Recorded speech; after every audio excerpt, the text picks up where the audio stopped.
Hi යාළුවනේ අද floral theme එකට ඩිසයින් කරපු ලස්සන කේක් එකක් බලමුද? මම මේ කේක් එකට අඟල් 7 කේක් තැටියෙන් බේක් කරපු ග්‍රෑම් 500 කේක් දෙකක් තමයි අරන් තියෙන්නේ.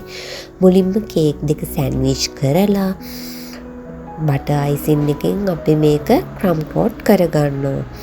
හොඳට පැලට් නයිෆ් එකෙන් අපි මේක ක්‍රම් කෝට් කරගන්නවා. එකට 3 බටර් අයිසින් අනුපාතයට තමයි හදාගෙන තියෙන්නේ. ඊට පස්සේ සෙල්මන් පින්ක් එකෙන් පොඩි ප්‍රමාණයක් දාගෙන බටර් අයිසින් එක කලර් එක අපි මේ විදිහට හදාගත්තා. ඊට පස්සේ ඒක ෆයිනල් කෝට් එක පයිපින් බෑග් එකෙන් අපි ඇප්ලයි කරලා පැලට් නයිෆ් එකෙන් උණු වතුර එකට දාලා හොඳට පිහදාගෙන හොඳට ස්මූත් කරගත්තා.